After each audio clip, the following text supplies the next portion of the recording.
Si je te disais que la plus grande forêt du monde est nourrie par le plus grand désert du monde et tout ça séparé par 5000 km, tu me crois? Aujourd'hui, on va voir 5 records naturels que la Terre nous offre. C'est parti! Si vous pensez que le mont Everest est celui qui est le plus proche des étoiles, vous vous trompez. Le plus proche, c'est le mont Chimborazo. Le mont Chimborazo est situé sur l'équateur et avec la courbure au niveau de l'équateur, en réalité, il est plus haut de 6 km que le mont Everest. Le mont Everest est le plus haut depuis le niveau de la mer et le mont Chimborazo est le plus haut depuis le centre de la Terre, donc plus proche des étoiles. Les lacs ne sont pas en reste. Prenons le lac de Baïkal, il contient plus de 20% de l'eau douce sur Terre. Il vient de fêter ses 25 millions d'années, ça fait beaucoup de bougies. 80% des espèces qui vivent à l'intérieur ne sont présentes que dans ce lac.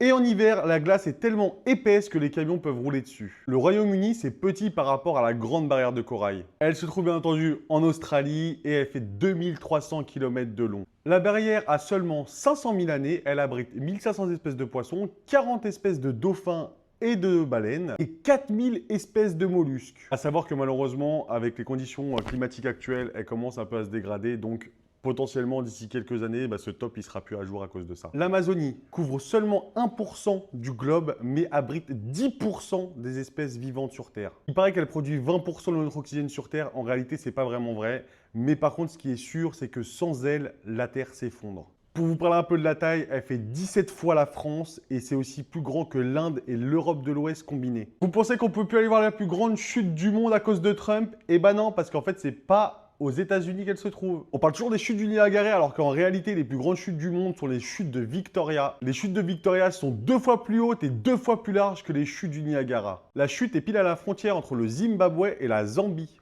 De nuit, il paraît que la brume est tellement dense qu'avec les rayons de la lune, ça fait des arcs-en-ciel de nuit. Si quelqu'un trouve des vidéos dessus, merci de me les envoyer. Et toi, lequel tu aimerais faire? Personnellement, j'aimerais trop faire l'Amazonie. Un petit trail de 15-20 jours dedans. Oh, mon rêve.